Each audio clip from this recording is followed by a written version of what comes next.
عقیدے کی ضرورت اس لیے ہے، توحید اس لیے ضروری ہے کہ کوئی عمل، کوئی نیکی اس وقت تک قبول نہیں ہو سکتی جب تک کہ عقیدہ ہمارا درست نہ ہو، ہماری توحید خالص نہ ہو۔ اللہ رسول ارشاد فرماتے ہیں بندہ رب العالمین کے سامنے حساب کتاب کے لیے کھڑا ہوا، اب اس کے اعمال آنے لگے، فتجی الصلاۃ، سب سے پہلے نماز آئی اور رب العالمین کے سامنے کہتی یا ربی انا الصلاۃ، اے اللہ میں اس بندہ یہ جو آپ کے پاس کھڑا ہے میں زندگی بھر کی اس کی نماز ہوں۔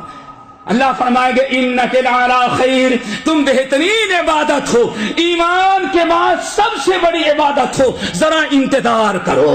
فیجی الصیام، اتنی دیر میں روزہ آیا، روزہ کہتا یا ربی انا الصیام، اے اللہ اس بندے کے زندگی بھر کا میں روزہ ہوں۔ اللہ فرماتے انک لعلی خیر، تم بہترین عبادت ہو، انتظار کرو۔ نمبر 3 فتجی الصدقہ، آدمی کا صدقہ، آدمی کی زکات، خیرات، صدقے جاریہ چلا آ رہا ہے، آنے کے بعد کہتا ہے یا ربی انا الصدقہ، اللہ میں اس بندے کا صدقہ ہوں، اس کی زکات ہوں، یہ جو مسکین کھڑا حساب دے رہا ہے میں اس کی زکات، اس کا صدقہ ہوں۔ اللہ فرمائے گا انک لعلی خیر، بہترین عبادت ہو، نماز ہے، روزہ ہے، انہی کے ساتھ تم بھی انتظار کرو۔ نبی علیہ السلام فرماتے ہیں اسی طرح سے ساری نیکیاں چلی آ رہی ہیں، اللہ ساری نیکیوں کہتا ہے انتظار کرو۔ آخر میں آیا فیجیء الاسلام، آخر میں بندے کا ایمان، اسلام، عقیدہ آتا ہے۔ جب آدمی کا عقیدہ آیا، آدمی کا ایمان، آدمی کا اسلام آیا تو اب اللہ انتظار نہیں کرواتا، اور آنے کے بعد اسلام کہتے ہیں یا ربی انا الاسلام وانت السلام، یا ربی انا الاسلام وانت السلام، اے اللہ میں اسلام ہوں اور آپ کا نام سلام ہے۔ آج اس سلام کے سامنے اسلام آ چکا ہے، سلام کے سامنے اسلام آیا ہے۔ یہ روزے نماز والا آدمی یہ جو کھڑا ہے میں اسی کا عقیدہ ہوں، اس کا اسلام ہوں۔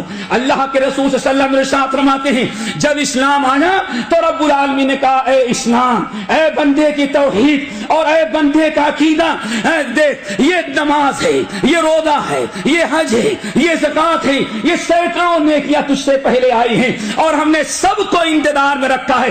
بکا الیوم آخذ وبکا اوتی، آؤ پہلے تمہارا حساب لیتے ہیں، اگر تم درست ہو تو ساری باتیں مقبول ہیں، اور اگر تم کامیاب نہ ہوئے، تم میں شرک ہے، نفاق ہے، دکھلاوا ہے، تو تم کو ہم نے رد کر دیا۔ یہ ساری زندگی بھر کی عبادتیں جن کو میں نے انتظار میں روک رکھا تھا، ساری عبادات بھی میں نے ضائع اور برباد کر دیا۔